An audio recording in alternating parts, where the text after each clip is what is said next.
Joseph, Josh, Lockie, Zara, Chris, Michael, Caramel, Sheila, Carl, Ross, Dean, Sophie, Simon, and Bob.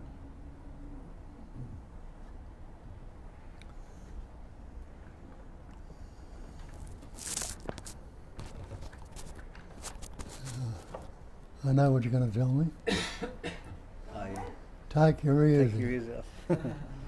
Oh, of course. Oh,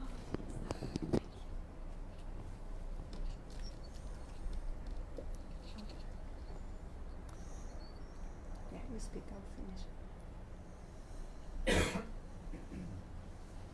So I can't hear myself. So hope you all can hear me.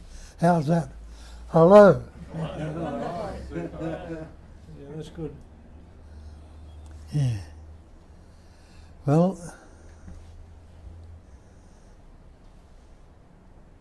you've all been covered for a while, and you all already know that you are that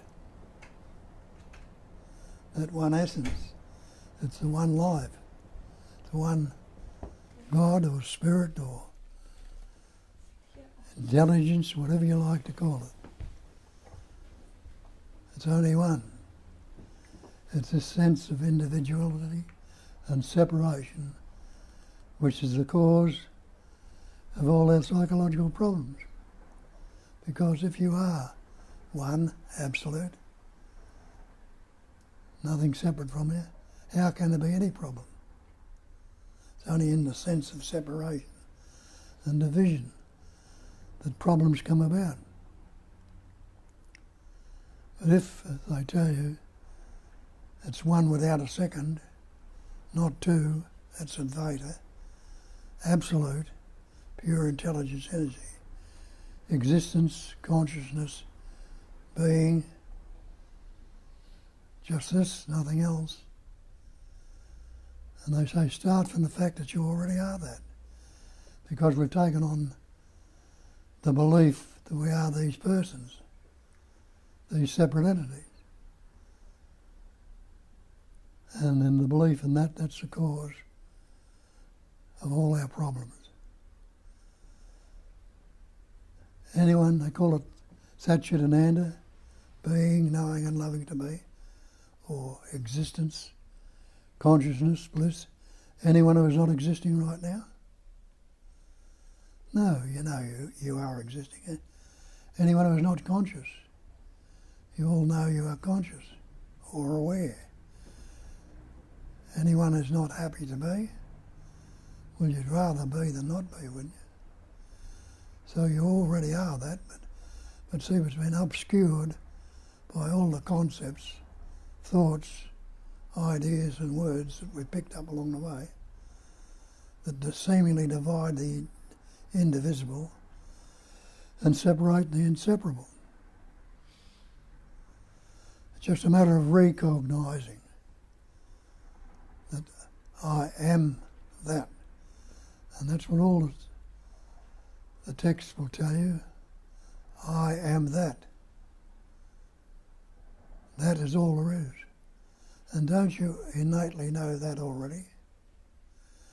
Because you say, that's the chair I'm sitting on, that's the carpet on the floor, that's the space in the room, that's the tree, that's the flower. Everything is already that, the one thing, which has been divided and separated by the names, the words, the labels. But the word's not the thing. Take the word water. Try and drink the word if you can. Take the word fire, cook with it if you can. So by the same token, what's this I or me that we take ourselves to be? That came about when our parents told you, your little Billy or your little Jean, whatever your name might be, and you learnt the word I and me. So then you put that onto it instead of investigating further. We never questioned it or looked into it. So when somebody asks you who you are, you'll say, I am Billy or Jean. Not recognising that you are the absolute. You are the one essence that one essence, patterns, shapes and forms, experiences and expressing is all this manifestation. And that's where it's all separated by the word, the concept. Tells you that in the Bible. In the beginning was the Word. The Word was with God. The Word was God. Pointing out that's all there is. God is the Word. All things were made by Him, by the Word. All these things we put words on. Nothing made that was made without the Word. So it's the concepts or words that we've learnt and label things with the words which seemingly separate and divide it. But it's all absolute. That's what I tell you. One without a second, not two. What can you add to the absolute? Nothing. Couldn't be absolute if you could add that. What can you take away from it? Nothing. Wouldn't be absolute. If you know you are the absolute, who can ever be superior to you? Who can ever be inferior to you? And what would you want from the other person? Because all these so-called others are just the same as you are. They are the absolute, one without a second. But we don't recognise it. That's what. But you've all had taste of it. You wouldn't be here if you hadn't been dissatisfied with what you've understood till now. You get locked into all these great traditions and religions which separate everything. What they believe in this God that's something greater or higher than we are, superior and better. So that's a problem straight away when there's a sense of separation and division. But in the recognition that you are the absolute, that appears, patterns, shapes and forms and expresses of everything, and I am that, know that I am that, that's going to take away a lot of your problems. All the psychological problems, the fear, the anger, the separation, the hate, the jealousy, the envy, all come about because we've taken on the idea we're separate. So that makes us inferior or superior or whatever label we've got on ourselves. But they tell you in the scriptures, they say, start from the fact that you are already that. I am that. That's the great mantra. And each and every one of you know that. Because you say, that's a chair, that's a tree, that's the flower, that's the bird. You know that everything is that, which we put labels on it and discriminate it with a word. And remember, in the beginning was the Word. When did you begin? You say, I was born. But can anyone actually remember your birth? And you realise, no, you don't actually remember your birth. How could you? Because you didn't have any words at your birth. People might tell you, oh, I was born, I know I was born. But that's not the fact. If you hadn't, we didn't have any words till we were about 2 and a half, when we learnt words from our parents. Before that, the little child was living without any words. It was seeing, hearing, tasting, touching, smelling, and the capacity of reasoning was developing in it. With that capacity of reasoning, we learnt up words. And as I pointed out before, the word's not the real. Can't drink the word water, you can't swim in it, you won't drown in it. So we've got all these words and we're using words right now to try and describe and point to the one reality.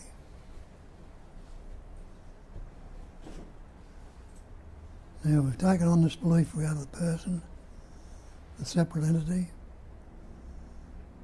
and every problem we have happens to me. I like it, I don't like it, I'm fearful, I'm anxious, instead of saying I am absolute and only that, nothing to be separated from it. So when words come up, instead of fixating on them, and see how the words function. As Shakespeare told you 400 years ago, there's nothing either good or bad, but thinking makes it so. And have a look at that, so it's right. How does it function in your mind? Well, it's always functioning good or bad. I like it, I don't like it. I'm happy, I'm sad, I'm loving, I'm hating, I'm fearful, or I'm at peace. We're constantly conceptualising in these pairs of opposites. But the problem is we take the opposite to be separate. And when the fear or the anger comes, we don't like it. We don't want it. But not really. It's all the one essence, not separate at all. It's the one essence that appears, expresses as everything. Keep it in that oneness. Remember, there's two ends of the one stick, or two sides of the one coin. But it's still only the one. And so we think when something comes up, we like it, not realising that everything is transient, it's all constantly changing. Changing right now. Something comes up, we like it, and we don't want the things we like to go away, not realising they're transient. No matter how much you love them, how much you want to keep them there, they're going to change. And notice that in your life, the changes which are occurring all the time. So we take that change, that sense of separation, to be separate and apart. But if you understand and recognise it's two ends of the one thing, then what is bad at this moment, left as it is, unaltered, unmodified, uncorrected, will swing around and change. And then the good will come up again. And that'll stay for a while and move again, just the same as in nature. The sun, the earth's facing the sun right now, and here it's light. But the earth keeps rolling around the sun. And after a while it'll be the other end that's facing the sun, and this light. This end will be away from it, it'll be dark here, it'll be light there. Now, does the earth know anything about darkness or light? It doesn't. And does the sun know anything about darkness or light? It doesn't. Just as it is. And with us, we have the capacity of learning these words, and the words are dividing all the time. They call it a cognising emptiness. We think we cognise, or cognising is knowing or seeing. We think we cognise the emptiness. It doesn't mean that at all. It means that the emptiness itself is cognising. It's changing. And the Buddha told us that a couple of thousand years ago. He says it's cognising emptiness. And he made the statement then that emptiness is form. You and I and everything else in this manifestation are forms. But it's all empty. Emptiness is form, and he turned it round the other way and said, the forms can be nothing other than the emptiness. Well, you and I are forms. Recognise that you are the emptiness. And the emptiness is not a vacuum or a void. It's not zero. It's the pure intelligence, energy, the life that patterns, shapes and forms, experiences and expressing as everything. Or the godliness, if you like to put that. As Christ told you, I am the way, I am the life, I am the truth. Talking about that sense of presence as being the way, the truth. Wasn't talking about himself as being the way, the truth and life, but that sense of presence that expresses through the mind as a thought, I am. It tells you in Isaiah, be still to know that I am is God. And Moses on the mountain, sitting on the mountain looking after the Jewish people, and they were playing up, not doing all in disorder. And he says, what am I going to do about this? And sitting there, it came to him with these tablets, these 10 Commandments. And he says, well, good, I'll go back and tell them this. and that'll bring them together and be more happiness and understanding there. But he say, who shall I say sent me? Because they won't take any notice of me. And it came to him in there and then. Tell them I am sent you. I am is my name. And each and every one of us saying that I am. But see what we've done? Instead of taking yourself to be the real, I am Bob or I am Bill. I am this separate entity. I am this individual. No wonder we get into trouble. But the I amness is the sense of presence, not the thought or the word. The capacity, where the capacity of reasoning is about. And what are you? You are the life. And again, I am the way, I am the truth, I am the life, as Christ said. Not talking about himself, talking about that sense of presence. And what's the first words you learn? Fussing around your parents fussing around you, start teaching your words, and you learn the word I am. And I am, well, the label they put up on there, Bob. I am Bob. And then I add on to that the Australian, the good fella, or not so good, the sinner, the unhappy person, or the individual. All these concepts which cause the fear, the anxiety, the stress, the guilt, the shame, the unhappiness. Not being still and knowing that I am is the absolute or the godliness of it.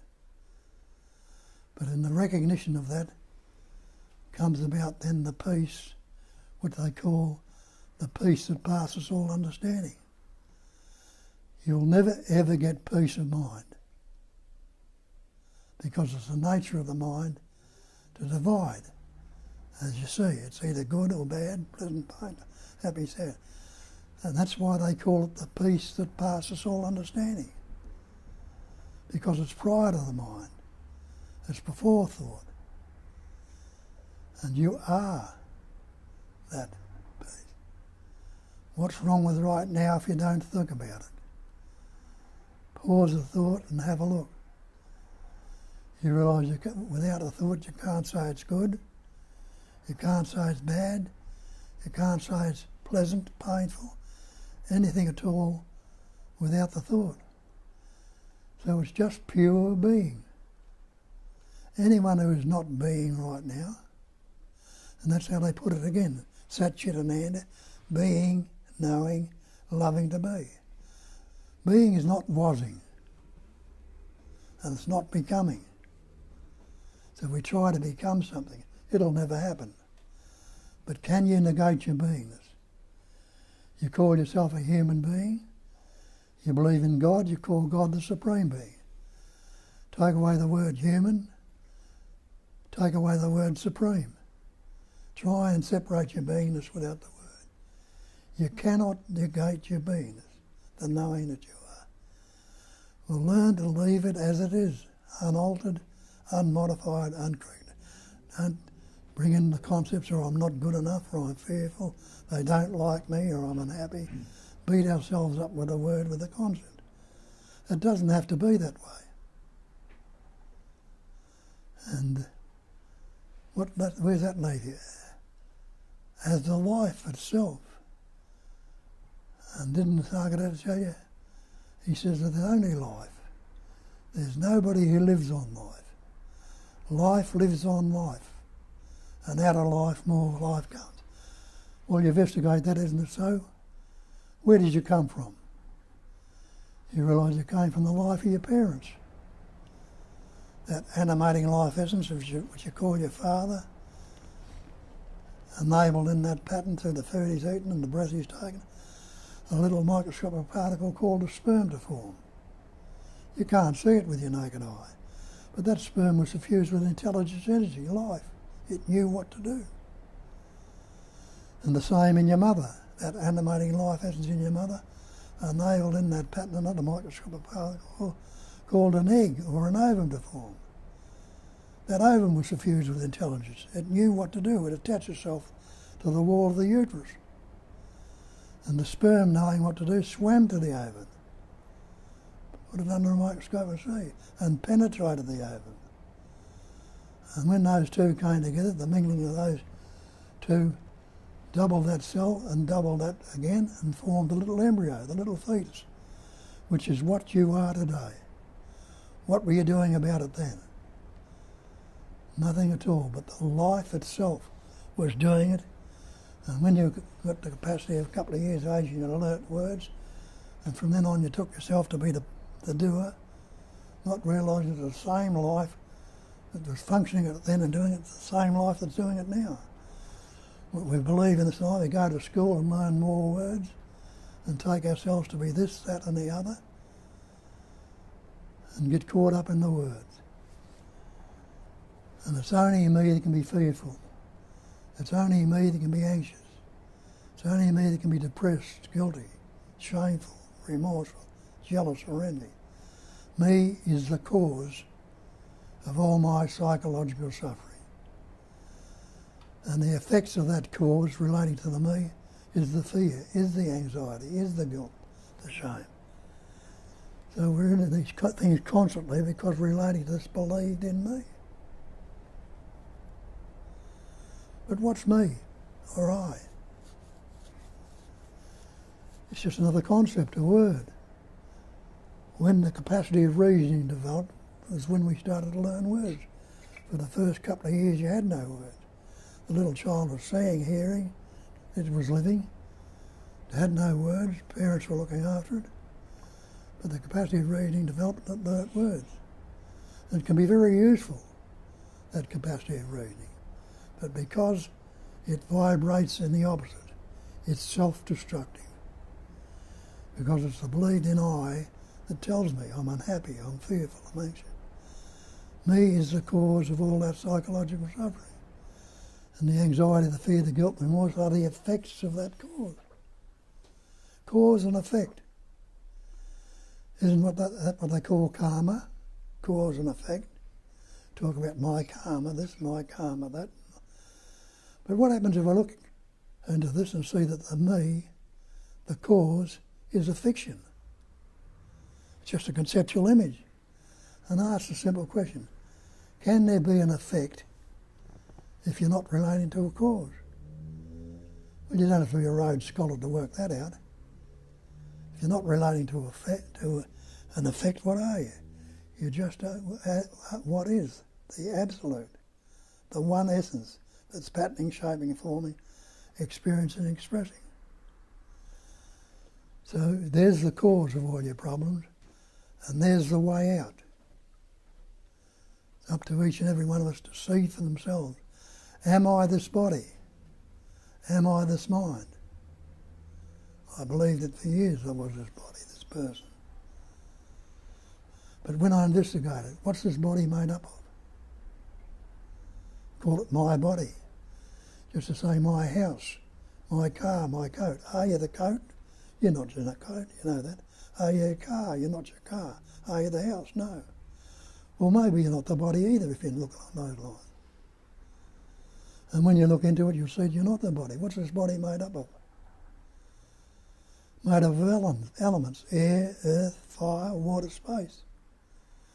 Just the same as the elements around you. Take the air out of your body. See how long it lasts without it. You wouldn't last too long without the air. Take the fire, the body temperature. You'd soon get hypothermia and die. Take the water. You'd die of thirst. So when you investigate, you see you're not those elements.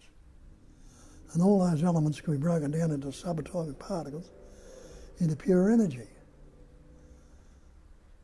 And that's all this body is, a vibrating pattern of intelligence energy. The intelligence is the way it patterns with the nerves, the sinews, and the blood, and all the serum, and all the rest of it that it's made up of, implies it's suffused with intelligence, the knowing that you are. And the knowing is not what was or not will be, it's something that's happening right now, knowing. And doesn't that imply an activity, a movement? And isn't any activity or movement a movement of energy? So it's that intelligence energy, exactly what you are, that's functioning and expressing through that pattern. And they tell you, know the truth, and the truth will set you free. The belief is not the actual. We believe in a lot of things. We've taken on these beliefs without questioning. And that's what they tell you. The definition of belief, look in your dictionary. The definition of belief is an unquestioned acceptance of something in the absence of reason. Means we haven't reasoned it out, we've just taken it for granted. I am this body. I am this mind. An unquestioned acceptance is the cause of all my problems. Same with the mind. Show me your mind if you believe you are the mind. And you'll realise there's no such thing as mind apart from thought. And if mind is thought, which particular thought would you be? Would it be that I am thought, wouldn't you? The sense of presence. But if you're that thought, you wouldn't lose sight of it. Without that thought, it'd be the end of you. But don't you gladly give it up every night when you go to sleep? You're not trying to keep it there, aren't you? You're trying to get rid of it and go to sleep. So naturally, and you must realise you're not the thought. But you wake up in the morning, you're prior to the thought. So you are beyond the thinking and the mind. And you had no mind thinking until you reach the age of 2, 2.5 and start to learn words. So you are what you've always been, the absolute, which appears to appear in all these different patterns, shapes and forms. They tell you that also, that this manifestation, and this is all the parents, is all manifestation. This manifestation is appearance only. It's simply what appears to be, seemingly so. And when you look out and investigate a lot of it, you'll see that's only appearance. This body appears to be real, solid and substantial. As I've just broken it up into elements, and the mind the same thing. You can do that with everything else. Or even that it's only that one essence, that one intelligence, energy, that patterns, shapes and forms and appears and experiences as everything. And you are that. Let that resonate within you and recognise itself. And you get the taste of it, and there's an immediate lightening. All this concern and unhappiness and fear drops away. This body here is not what you'd call a perfect body anymore. There's pieces cut out of it and all sorts of things going. But the conceptual image about it is not there either. It's seen just as it is. And it can cause, if it's locked into it, it can cause a lot of concern, a lot of unhappiness, a lot of pain. But there again, they come up and divide, but they can't stay there forever if it's recognised. Because, as I say, that the vision comes and goes. It's constantly transient. It'll change. And there'll be patterns when it's well-being, being well, nothing wrong. And there'll be other patterns when it's not so good. But if I fixate on the one and go into it, it can be terrible. But leave it as it is and see the change that comes about. You can't say there's anything good or bad about it. As Shakespeare told you years ago, there's nothing either good or bad, but thinking makes it so. That's what's understood here, it's been recognised. And as I say, others of you here have got a taste of it, you've looked into it, investigated, and down through the ages, the ones that have recognised and known it have recognised the same thing, that it's absolute. It's only the one essence, it's only the one life. And I am that. Not the body, not the mind. So was, what's his name was, Ramdas said, be what you are. Not what you believe you are or think you are, but be actually what you are. And the other one, know the truth. And the truth will set you free. What is there to be free from? Free from the belief. but you're not a separate entity.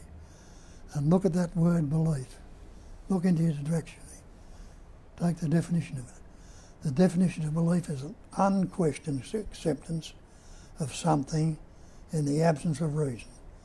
We've taken it for granted that I am this person, I am this individual, we never looked into it.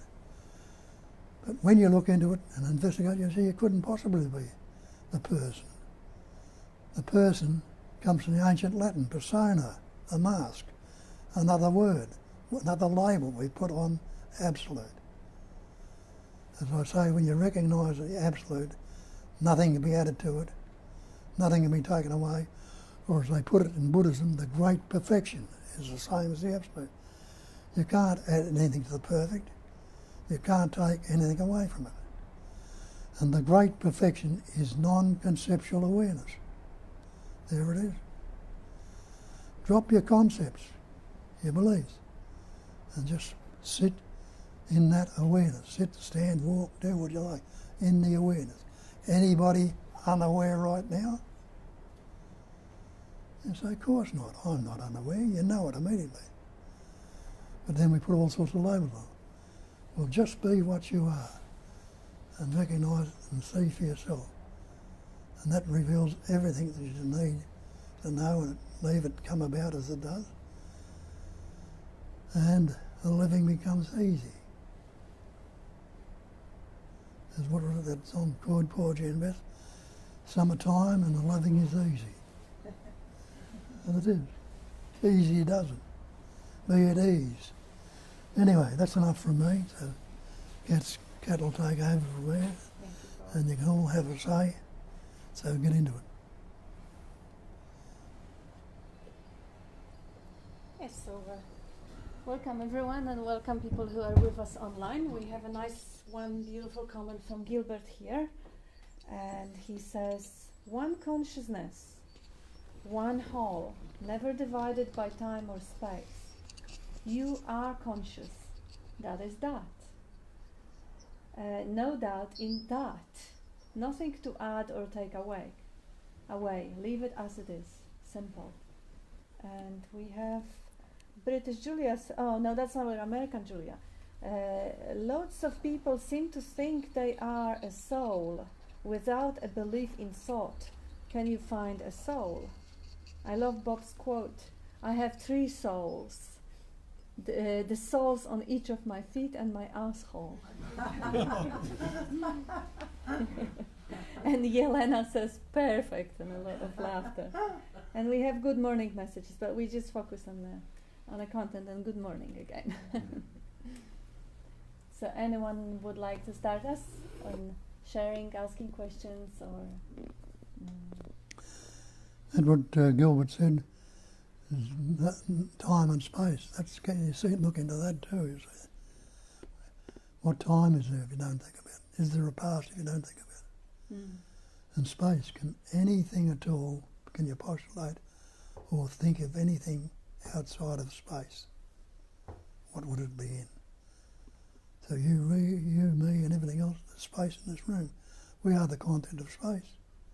And the room itself is the content of space. So that's why they call it space-like awareness, like space. Space, the content of space is only an appearance, like we pointed out before. So it seemingly is, but recognise it for what it is. Know the truth. Truth will set you free. Yes, beautiful. He says, never divided by time and space, one whole. Absolutely. Yes, so anyone would like to add something or share something? If not, I'm gonna, oh yeah, you go ahead. I don't know, I like to use the word bullshit a lot in my language, I don't know why. And then it just happens with my mother, sometimes we talk and like, this is just bullshit. So basically what came up is with the belief when we're learning the words, from the day we learn the words and we learn the belief of the I, that's all bullshit in that sense. Like it's all nonsense actually, because it's a belief. So, but then it always passed on to the generations, that we use it all the time. But that's where the problems of suffering starts. What I see. So what I. You've got to realise that even the word bullshit is false too. Yeah. Yeah. So that just came up then when you finished talking, and I thought, oh, hang on, it starts with the word, the whole suffering. Well, that's what it tells you in the Bible. In the beginning was the Word. Yeah. In the beginning. Yeah. The Word was with God, the Word was God. That's Yeah. all that God is a Word. All things were made by Him, by the Word. All the words in this room, the tree, flower, pictures, room, all words. And there was nothing made without the Word. All the things in this manifestation, we have words or claims for. But without the Word, with the first couple of years of your life, when you had no words, you were seeing, you were hearing, but you had no words. The living was going on. But it was going on in its natural state. We put words on and discriminate with the words. And then we have the words, and we can think, we can talk about it, but then we can't talk about what's before the word. Just be. Yeah. So you can't describe it with the word what was before the word, because we can't see it or remember it or something. Yeah. I don't know. It's just interesting. Yeah. Yeah, that's what just came up. Yeah. Good. Anyone else?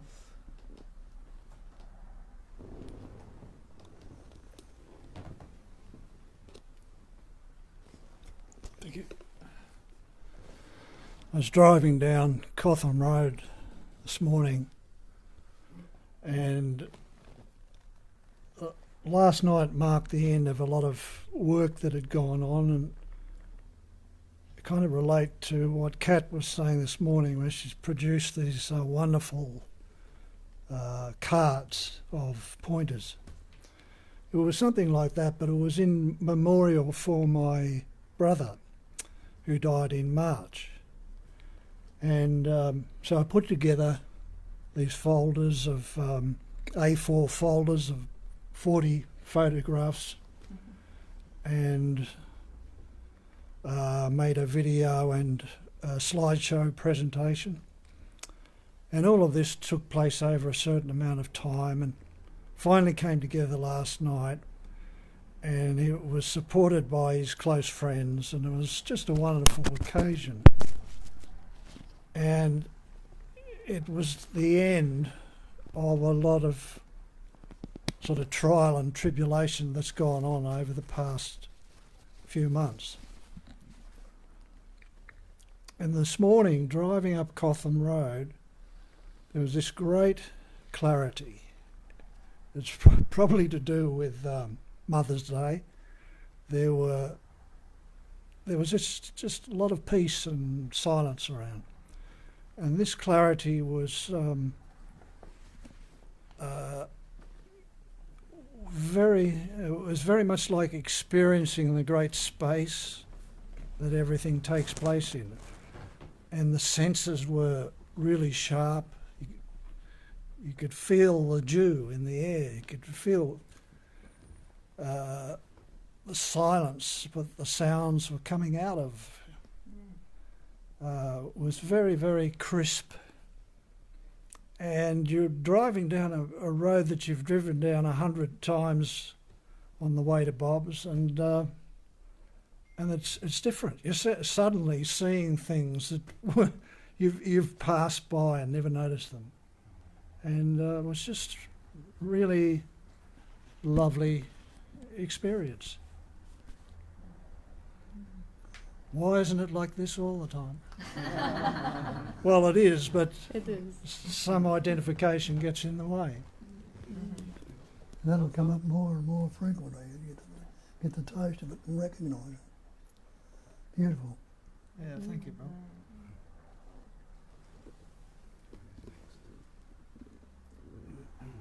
We have a moment of quiet. I'll actually elaborate when what Ross mentioned. This is this is just the joyous news that came only about an hour before the meeting, but they are ready to go to the world. This was months and months of work, and it contains all the most beautiful. Actually, we were really getting high on those pointers when Bob was in the hospital, because you just pick any. And any, whatever. Just read the first one, darling. Whatever, pick one and read. They're all wonderful. They absolutely, Any card. yeah, any card, and just read the pointer. Just, and they all made with sea and the sky, like a sailor's element. That intelligence functioning now is the razor's edge. Pre-sense means prior to the senses. It is ever fresh, just this. There is nothing else. There is nothing else. And they are in different colors. So this one actually goes in a bluish color. So it is with that little instruction to relax. To relax. I'm just gonna sort that one. Apart from relaxing the waist, because as the cards usually go, they are 4 colors. So there are 4R, and you can read it on the box. There is one about relaxing. So it's a pointer that just is to just blow your mind and just bring that relaxation. Another one is reflect. So it's a pointer you can find with a beautiful pictures of some reflections on the sky, for example, or the sea. A little heart here in the clouds. And they are to reflect. What is a belief? And now you get to reflect. Is it ever the actual? And then on it goes. Another one, there's 22 in each color. They silver, reflection is a silver. And then resonating is just a pointer which kind of brings up resonate, any on a resonation. There can be no light without darkness, and then it's just fine to resonating. It goes on. And it's, how beautifully they're made. They're glossy on the beautiful sunset sides. Because resonate is like you have blue for relax and silver for reflection. Resonate is like rose gold. So all the sunsets there are in these gorgeous colors. And yeah, it's to resonate. And the gold, which Bob was always saying, recognize, that's gold. Recognition is gold. So you have 22 in each colors and golden edges. And they're nice and thick. They're not breakable easily. And it's just to keep by your toothbrush or something.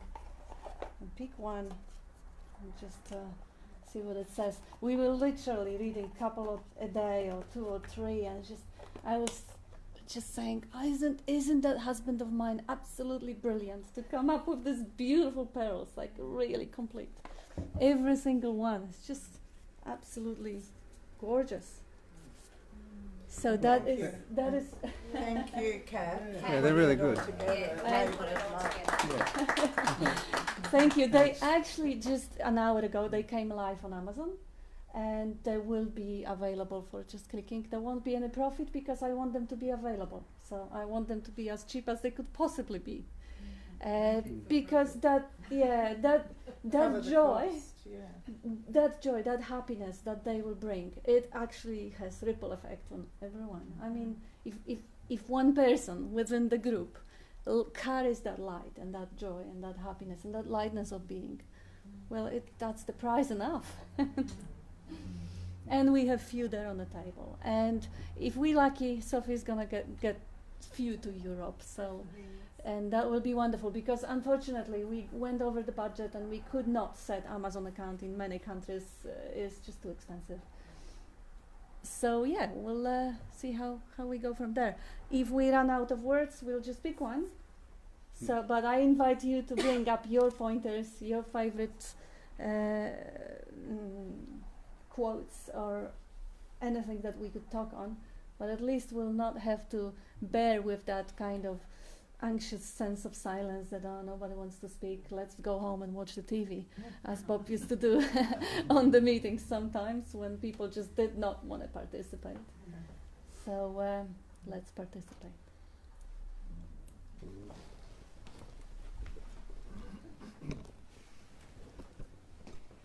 Hello, beautiful Bob and Kat. Lovely to be here again, that I could make it. There's just a couple of things I want to talk and ask Bob about, you know, since some shifts have happened in my life that bring you into the present moment, or bring me into the present moment much more regularly. Do I need to speak up, Bob? Can you hear me? Yeah, could be a bit louder. Okay, I'll speak a little bit louder. It's the thing about how all your relationships change. In that and everything changes, not just relationships, everything. The whole life is changing. And you know, good and bad, you know, like you say, everything's the same, and it's like sometimes it's good and sometimes it's not so good, you know, and sometimes it's bad. You know, that thing about relationships with people. I have beautiful relationships while I'm present with people, but there's no previously there was a continuity or a desire to keep up or do this or do that with them, you know, with all the relationships in my life, family, everybody, friends, acquaintances. When I'm with them, it's just a joyous heart sharing of the spontaneous moment, and that's it. There's no continuity, and so, you know, like there was previously before, no inclination for continuity. It's just in the present. So I'd like to ask you about you know, I can't say I'm awakened. I wouldn't be so bold as to say that, but the present moment experience changes everything. And all of life changes then as a result of that. And if you could have a few words about that aspect, please. Well, relationship is duality, relative to. But what are you relative to? Separate yourself from it if you can. And there's a natural merging and coming together, which you can't say is relative where there's a clash. If it's one, there can be no clash. Yes, I think what's going on is that I experience like that, and then I think the person says, "Oh, hang on, wait a minute." You know, my children, my brothers and sisters, you know, well, all of that is changing dramatically. Yes. Yeah. The person is what we believe then. Yeah, and the relationships of the person. Yeah. When that belief we've taken on that the relationship relativity was the wrong stance. There's no, as I say, they keep telling you it's one without a second. Yeah. The Lord thy God is one God, there is nothing other. Doesn't matter what concepts you have about the so-called, but it's only the one. Yeah. And you are that one. And in that, as everyone is that one. Every apparent one is that one, yeah? As absolute, who can be superior to you? Who can be inferior to you? And what would you want from anybody else? It takes away all that. Yes. So, yes, you know it. But you know, the changes that are happening as a result of that are quite, yes, good and bad. That's good. There's all sorts of things around that going on. Oh yeah, so I look forward to hearing more about, you know, how you navigate that, or do you navigate it? You don't. Yeah. As it comes up on you and you recognise it, just the same as Ross was saying, it came upon him. It's happening to you all the time. A lot of it we don't notice. When you start noticing it, let it get there a little bit stronger and longer, because the idea of a separate entity we're reinforcing all the time. I don't like this, or this is no good, he said this. And we've done that ever since we learnt the words. And it's been because everybody else around us is doing it, we fall into the trap. But something makes you realise there's a little bit more to it than this. And that's what brings you here to look at something else apart from the scriptures that would tell you you're a sinner, you're a terrible person, you're this, that and the other. take you away from your true nature. Absolute. But it is a nice example of, using the mind in a way that is actually bringing that insight. Because if you look at the world of the animals living in the packs, they do have relationships, and their relationships also shift and change all the time. They don't have prior or after, before realization, after. So they can't actually compare those big changes. And we can. We can actually have a look. We have the memory, we can relate. Oh my gosh, with the more freedom there comes more responsibility. With the more freedom there comes a real shift. I mean, certain codependency is kind of moving on. And yes, they are changes. But again, the judgment comes, oh, this was better. Oh my, this is getting better. Oh, this is getting worse. So this one, they navigate. Good and bad. Yeah, good and bad. They navigate themselves. They neither good nor bad, because was the realization there, change is the only constant. They would be changing anyway. People who never had an insight, never had a moment of reflecting on that source of life or essence of what they are, their relationships also do change. We do have that change more dramatic, that's for sure. And we can reflect on it and enjoy the drama. Well, they're just the joy of the present moment, really. It's, what else is there? Is there anything else? But the noticing of the changing of the relationship's much stronger than before. Yeah. It's, we say it's a relationship, but good and bad, are they relative? Or are the two ends of the one stick? Happy, sad, loving, hating. We divide them and take them. Think the division is separate. Sorry. That's okay. I'll listen to the recording later. But it's the one stick, two ends. They're not separate.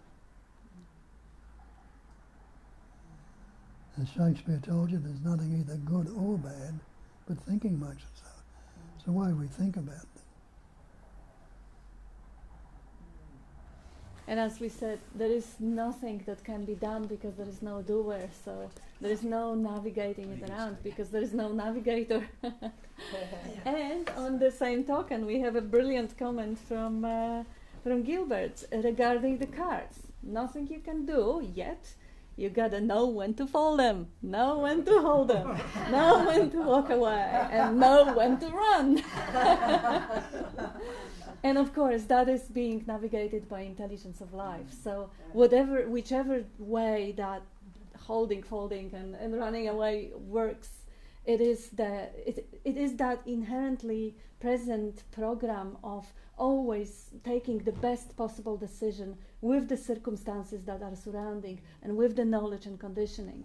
So whatever is happening, if the relationships are breaking, that's still the best that life has decided to unfold this way. So it is life navigating, holding, folding, and running away. It is doing the best it can because it is programmed this way to protect and survive. And then American Julia says, yeah, I want at least 2 decks. Julia, you got it. And British Julia says, the more you get out of the way, the more intelligence takes over. And British Julia had a birthday recently. Happy birthday, Julia. And Bradley says, there is only one thing we can be sure of, and that's change. Absolutely. Yeah. Oh, yeah. Mm-hmm.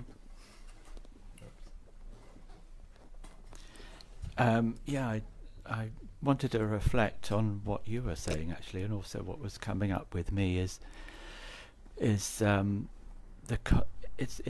suppose I don't know if I'm going to get I'll stumble with words, but that's okay.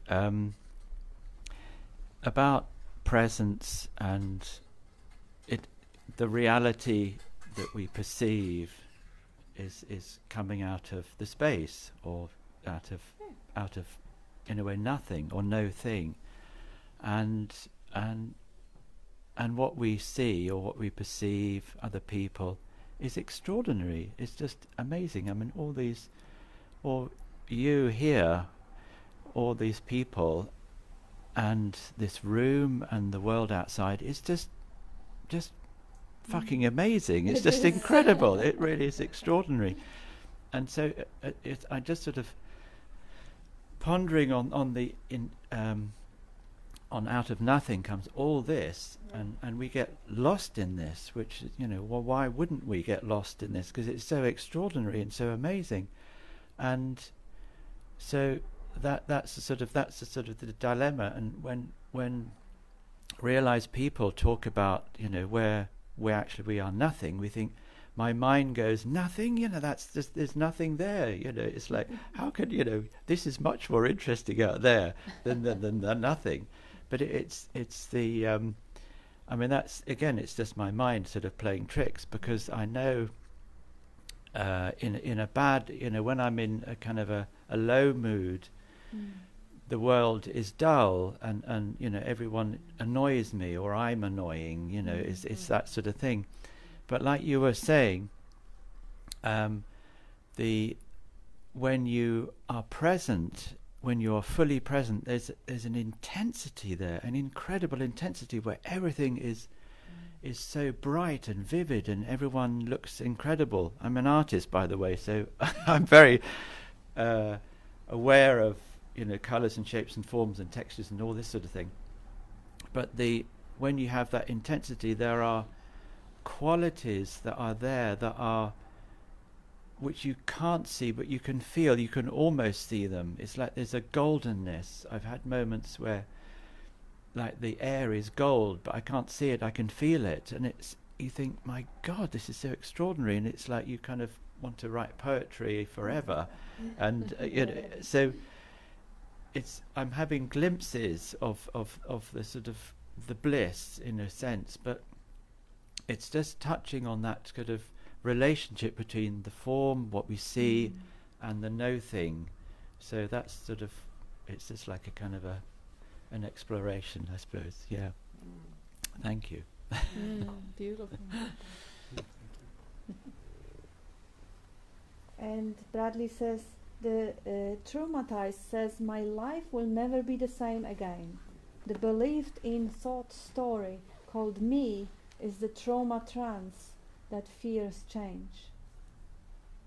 Yeah, that's a good point. Even the idea of my life, and it will be or not be the same. So it's a lot of presumptions here, that the life belongs to someone, that there is someone who is the owner of the life, that there is a future in which this life will change or not change, or it's that's the, as he says, the thought story called me is the trauma trance that fears change. Beautifully said.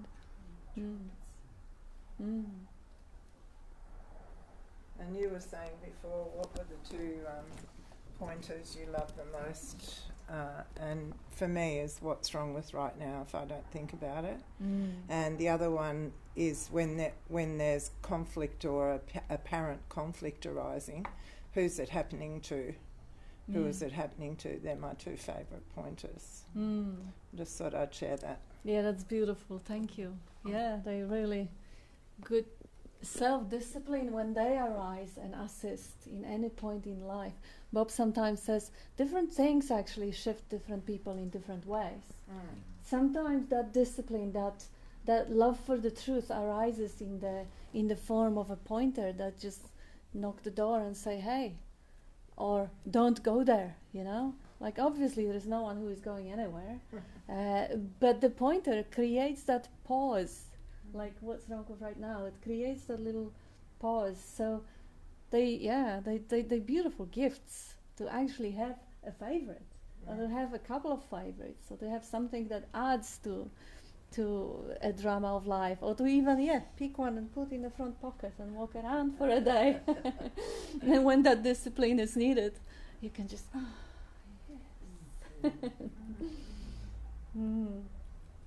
anyone has any other favorites to share, or not really? Yeah, all there is this. Yes. Nothing else. Absolutely. That's it. What was your name? Simon. Simon. Yeah, hello. Ross. What Simon said was summarised by Richard II. In the character is locked away in this dungeon. He's reflecting on life, and he says, "What am I or any man but man be? With nothing will he be pleased till he be eased with being nothing." Oh, that was gorgeous. Gorgeous. Micah? Oh, no. Ah, Anita, yes, please. Michael. No?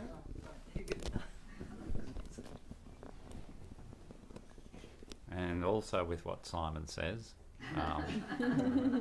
with the art, like I'm not an artist at all, but I got a book, Drawing on the Right Side of the Brain, and to teach you how to draw, you turn the images upside down, because then you're just looking at shapes and patterns. And it's a wonderful thing to play around with, because I can't draw at all, but if I turn a portrait upside down, a sketch, and then I sketch with it upside down, and you turn it around, you're amazed at the result. Because you're taking the mind out of the way. And it's the same with anything we look at. So I'm playing around with the headless way as well, where you're driving, but if you're driving, like our mind says we're moving through the world. But if you actually experience what's happening, the world is coming to you. It's only the mind that says that anything else is happening. And the same even with what we're looking at here now.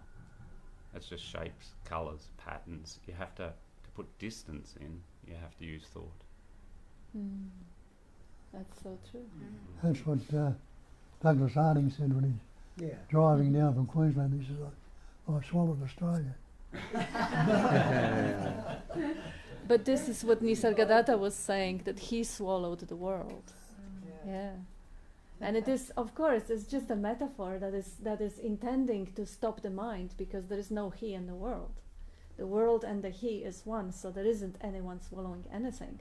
But it is a metaphor that actually make you at least laugh, or at least ponder, reflect on it, and that's the intention. Yeah.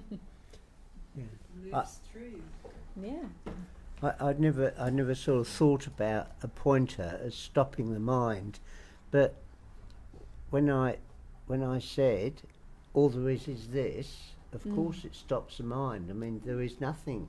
There's nothing you can say that means anything. And that changes your relationships forever. Sorry, I just said that means it changes all of your relationships forever. When there's nothing but this. What to say other than joy, you know. Yeah, that's right. And if you are one with everything, what relationships are there really? The definition that this is me and there is other, and we have relationship. I have a relationship to my partner, to my cats, to the food, to environment, to the cosmos. Those are all just for the convenience of communication. But really, how am I separate from the environment, from the air, from anything? I think that for me it's actually my children, and as a mother, Oh, your yeah, relation Happy is a Mother's Day. very strong habit. I have to say it's a very strong habit. Happy Mother's Day. Thank you. Hope we'll be happy. Because yes, it is probably the It's most a very challenging strong habit. challenging relationship, and this is a beautiful role, because again, when you look at the animals and other creatures there, they do take up that role, but temporarily. It's roughly, one could say, only humans that keep that role forever, and that's because we have the story behind it. Like, you know, the cat, it may be a mother for a little kitten for maybe about a year, and then they are equals. Or the tiger or the lion, while humans, they carry the role and benefit from it. I mean, you know, they are good and bad, of course. There's the whole totality of it. It's a challenge, it's a potential for so-called growth, and all those shared stories and groups, you know, the mothers support groups and abused children things and all that stuff that joins up, that consciousness creates the bigger and bigger and bigger forms out of that potential, out of that. So it's, but really, not in the nature, we are like an environment. It's not something that anywhere in nature where the conceptualized overlay is put upon the experiencing. that it can be noticed. Maybe whales hold on to their youngs for a bit longer because they take longer to get them to the adulthood. But once children are adults, they... But yeah, it's beautiful that we can enjoy that so-called relationship transforming through life. And Actually, I'll have to talk to seek out some saints who are women with children, and find out what their relationship is now. Because my experience as a mother is that that inclination or instinct never changes. Doesn't matter what age the children are. That's right. It never leaves us, and it never changes. That's right. So I've got to say, I know a few female saints in India at the moment, but none of them have children. We'll have to see who's got children and see what happens. yeah, Jane has children. Yeah. I have children and grandchildren, and of course it's Mother's Day. I'm going to lunch with my daughter, but I get a lot of joy out of just the cycle of life. Why? There is no me or her or children, or it's just the cycle of life, you know, and you can name me, you can name her, you can name whatever, but it's life itself, you know, living off life, you know, so I get a lot of joy from that. Are you able to walk away from that? I've never... Would you be able to leave it? I've You've got no choice. I don't think there's anyone that has a choice. Yeah. Yes, that's No true. doership. Yes. Bob wanted to Well, I was comment. going to say something. Why would Who it? would walk away? Bob wants to Yes, comment on it. Why would it be when they're part of you? Yeah. Yeah. Yeah, it's life living through life. It's I understand absolutely that, yeah. not necessary to actually fix or change anything. No. The way any relationship, and of course, I don't have physical, biological children. I have adopted kiddies, and I do have mother and siblings, and I love them dearly, and a lot of friends. That you know, the attachment naturally through the conditioning, the way actually that whole body-mind mechanism is. Attachment is part of the survival mechanism. If not for the attachment, the little baby wouldn't be able to elicit that oxytocin from the mother to look after it. So there's all great intelligence going. So if there is a great intelligence expressing itself as the form of attachment and wanting to always have that wings over the family, well, what's wrong with that? Just marvel at it. And idea, oh, I should, you know, cut the cord. Like my mom is one of my dearest friends. It's hard to tell whether anyone is mothering anyone anymore because she's mature enough to not question my decisions in life and to trust them. And it goes both ways. We just don't have that sort of controlling mechanisms anymore for years. But the relationship is, one could say, it is a relationship because there is two forms relating in consciousness. That is one form and she is the other. And I'm neither that nor that. I'm the consciousness in which that relating happens. And you can marvel at the way the relating happens and it changes. Like Jane is saying, you can label the objects in consciousness, but you actually just see how life plays out all its cards and be mind blown. Nothing needs to be any different than it is. It's a pure perfection, even though it may be uncomfortable at times. Because this is 10,000 things that is affecting every, you know, like weather, hormones, all diet, everything. It's a dance. It's a lila, divine game.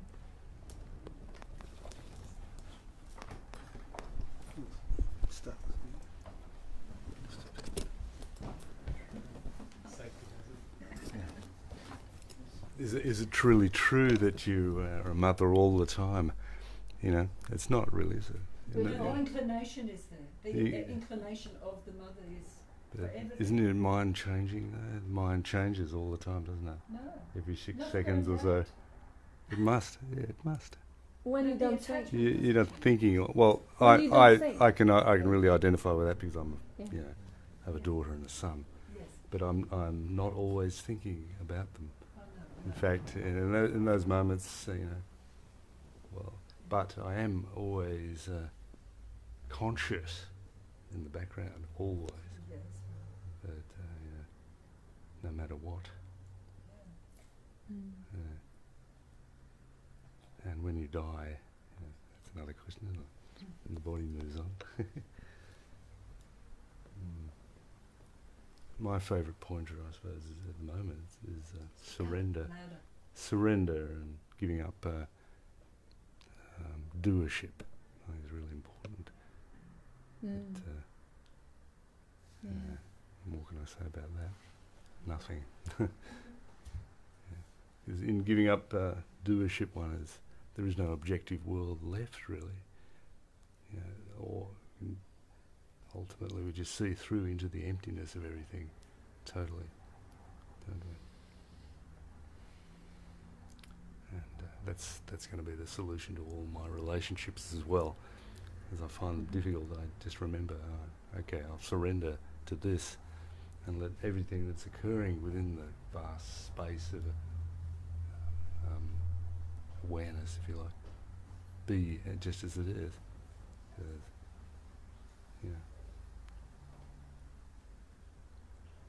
That'll do.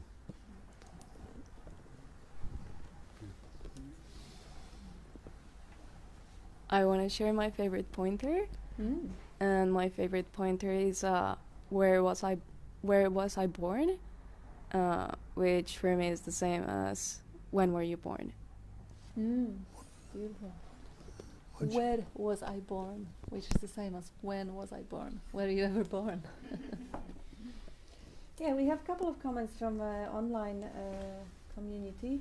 Giotti says, why is there a need to repeatedly look for pointers about the truth? Once a pointer rings true, shouldn't the search stop?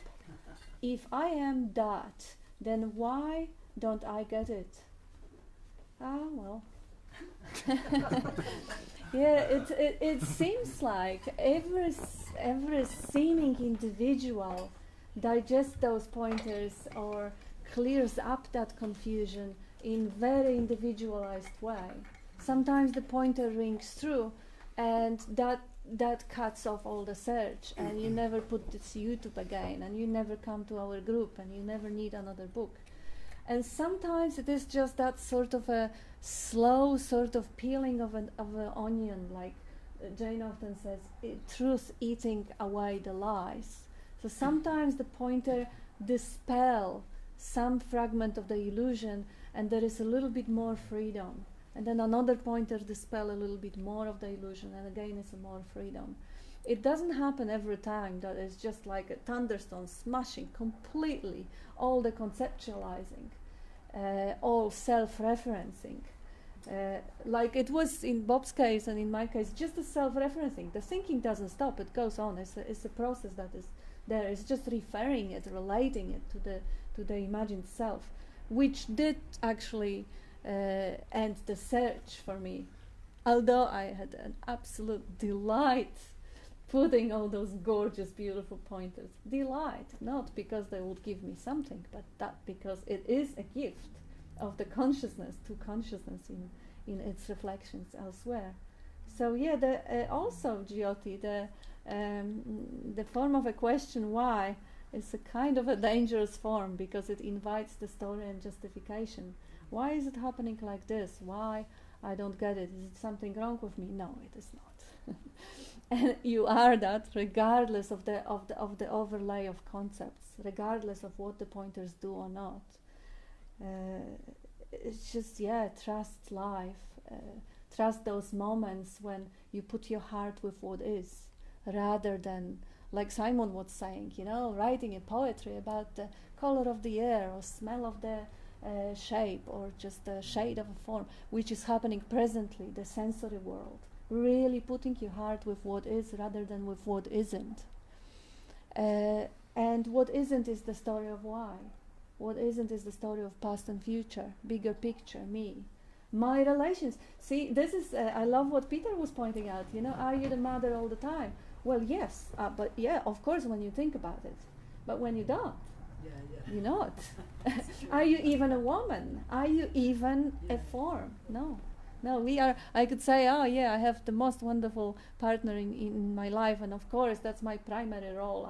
He is the center of my universe, and I'm just everything is about him in the universe. So I'm a crazy codependent wife, completely madly in love. But that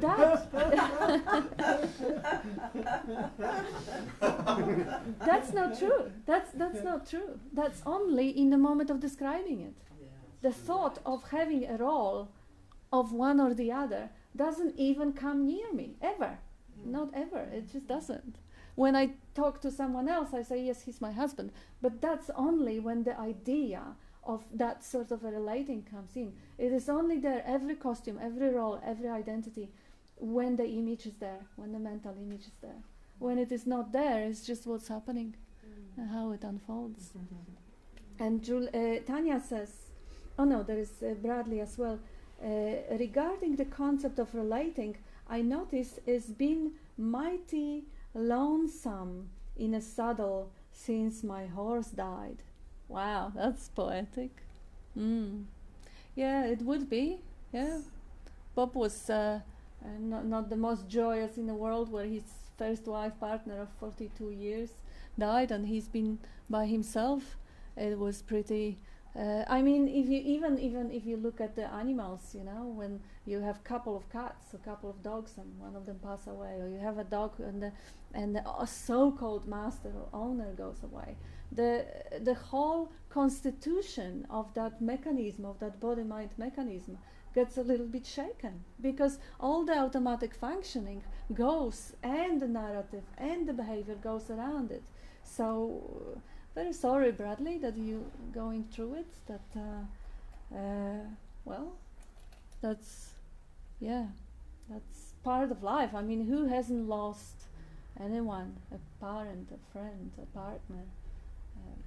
Yes, that's part of the colors. We wouldn't appreciate connection if we didn't have this connection. That's no light without darkness. And then Tanya says, so this body is pure perfection, no matter what it looks like. Absolutely, absolutely. When you start describing how it looks like, there is a comparison already involved. So yeah, without that comparison, it is a mystery. It is absolute marvel. It's an incredible, unthinkably complex factory of pure intelligence expressing, even if it's big or small or fat or has this disease or this deformation, is still amazing. And American Julia says, Nisargadatta apparently said that some fruit ripens quickly and some fruit ripens slowly. Either way, there is no doer of the ripening. Absolutely. Yeah. She took the words out of my mouth. I was going to say the fruit one. Yeah. I love that one. It is. And I would add to it, you are the consciousness in which all the fruits ripening, you're not a particular fruit. That's right. You're free already, regardless of the body being growing or ripening or not. I'm going to love you and leave you. Happy Mother's Day to all Happy the Mother's mothers. Day. Thanks, Julia. Bye-bye. And we have Bill saying, there is no escaping freedom. No escaping freedom. Yeah, that's a good news. So that's for the online comments. Anyone would like to elaborate or introduce a new topic?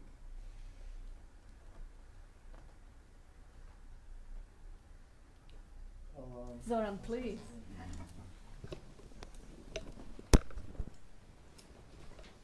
Thank you. Happy Mother's Day, everybody. Who is a mother? Just what we were talking about, just the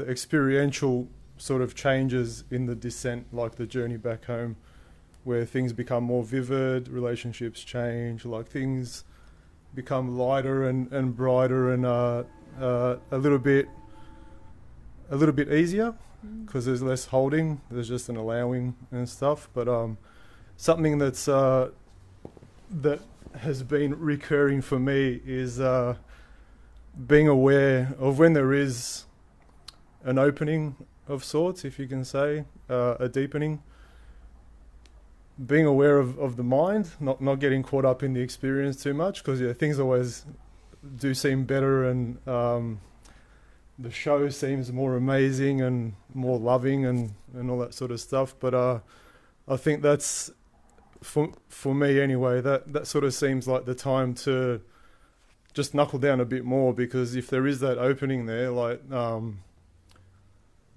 just being more in the silence, so instead of being lured back into the experience, which is a whole better experience now, like it's a more complete experience, it seems like, and it's more enjoyable.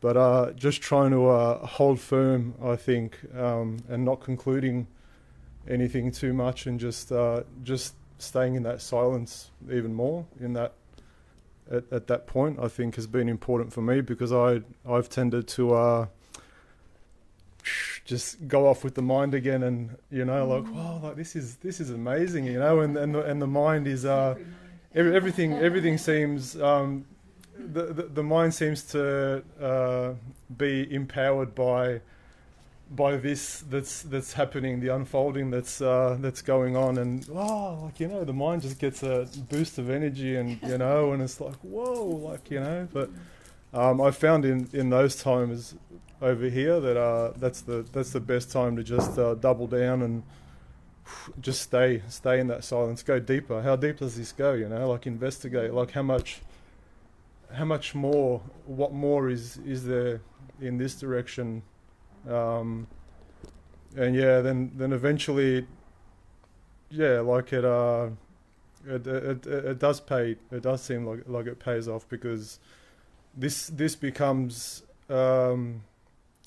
more concrete, if you will, or more stable over this side, and there's still the experiences get more and more amazing, but they still can't compare to what's happening in this direction. And then I think eventually it doesn't even matter, like after a while, as beautiful as everything is out there, there's almost an irrelevance. There's nothing bad or nothing good about the the show that's going on, but everything is always secondary to that which is witnessing that energy which we are, which is not just witnessing but taking care of all of it. But there's just a deepening of contentment. Not really, kind of a loss of interest, I suppose, but not as important. Everything just becomes a little less dramatic, or a little less whatever. But just focusing, that's been a big thing for me, just being aware that experiences have been coming and going forever, and just saying, well, all right, it's just another experience. Yes, things are, but just to come back, which has been a really big thing for me. Just keep going until there's nothing left to distract anyone. No person to be distracted. I think that's important. Thank you. Oh, that's beautiful.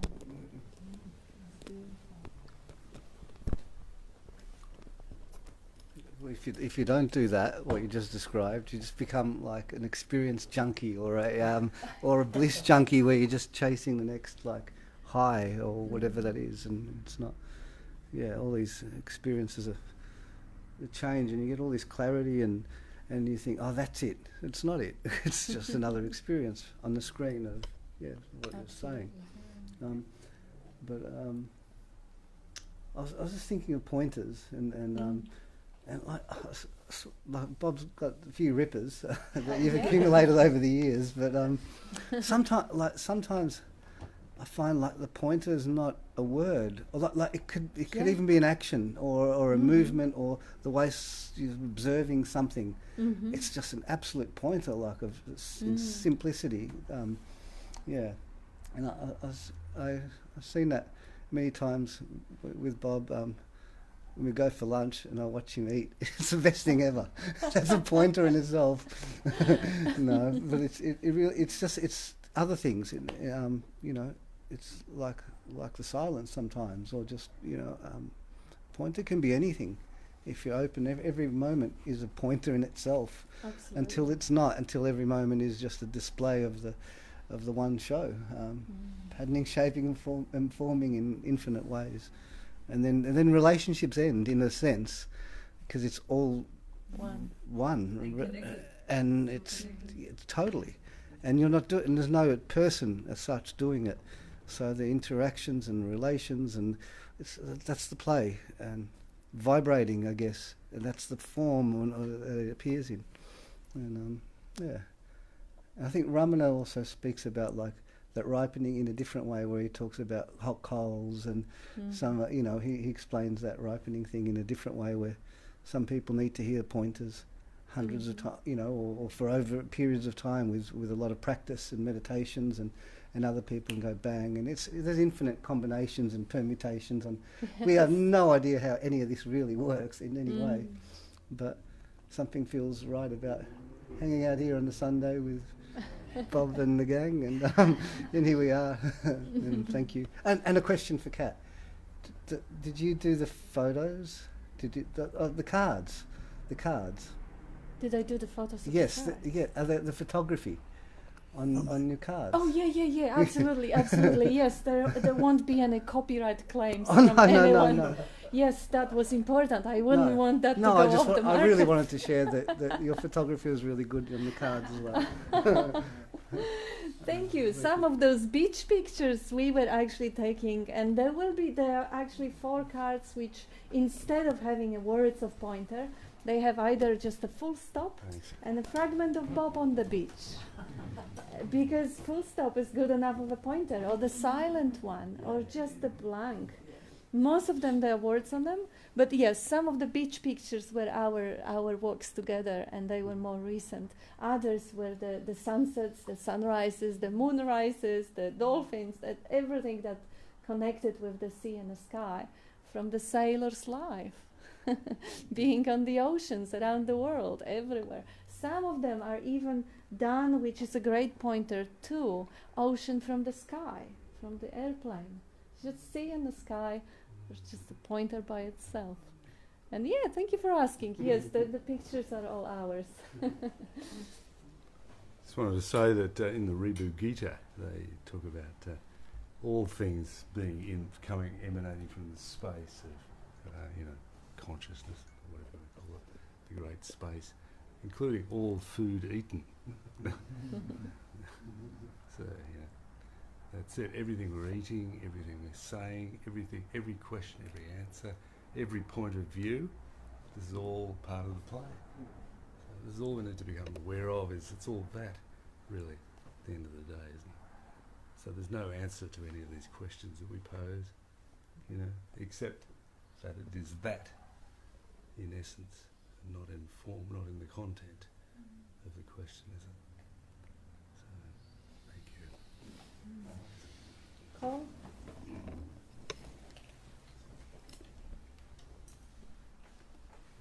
Thanks. I just, I mean, these pointers has got me going. It's like, for me, pointers are things that sort of are like I carry around with me, and whenever something crops up, they come up and remind me about something. And I've got 2 pointers that I just want to throw in as well. One of them's mine, and one of them's a well-known one. The well-known one is that I'm just like a cork on the water going down a torrent, and that's the control I've got. That's the understanding. That's it. And the other one I've got, sometimes I get caught up, sort of trying to work things out. And I remind myself that I'm a bit like an ant trying to work out how a digital watch works. Yeah. So beautiful. That's really useful for me. Thank you.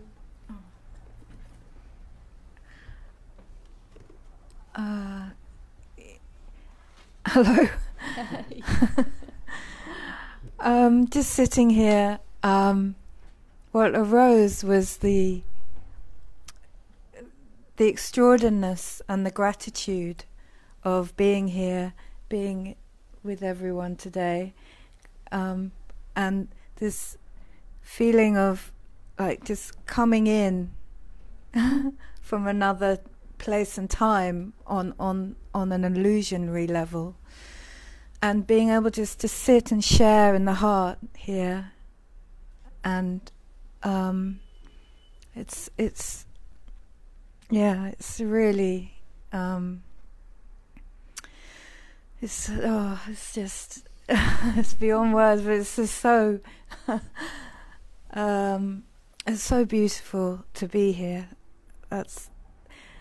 And as every moment is changing, and we will be leaving at the end of the meeting, we'll be leaving Australia, but the energy moves, and yet there's this knowing that there's nothing's changed, and that this energy that we're all bathing in now and sharing in, and seemingly being separate in but not, is what remains. and it's like it will always be here in this divine play of exploring itself, and the shapes and forms will change, and yet we can say, I'm here right now, and I love being here, and I love being with you all, and being with Bob, and the gratitude of that, and Kat. So thank you. Ditto, yes, thank you for being here. Kindness.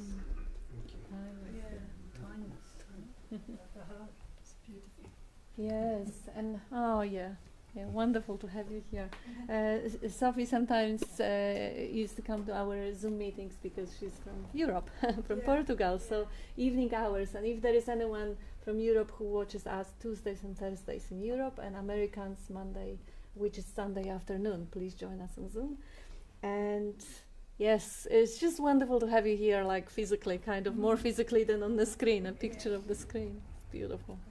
And yes, as Sophie was saying, she may take some of our beautiful cards to Europe. So if anyone wants to, we'll figure it out how to contact you, maybe an email address or something. Absolutely. I feel like I'm spreading the light, the golden light over the waters. And I'll be bringing quite a few packs of cards. So please, email or Facebook, or we'll figure it out. Yeah. And you're also leaving behind a couple of fish. Oh, and a couple. Yeah, we have a beautiful fish pond there next to the door. That Sophie enriched with a couple of gorgeous veily goldfish. It's the Vishnu. Oh, beautiful. And we have just a couple more comments, and then we go and celebrate Sophie in Sofia and everyone. So Tanya says, thank you, Kat. I noticed a lot of comparison appearing for quite some time. And Giotti says, loved the fruit ripening quote. And American Julia, I love you all so much. I miss you too. I'm so grateful. Enjoy Sophia's. I'll see you soon. And Tanya says, thank you. And Catherine, no matter how clear the pointer, the one looking must have clear vision. Sadhana helps clear the vision. And that's that. So thank you. Thank you, Thanks everyone. Thanks, Bob and Kat. Thank you.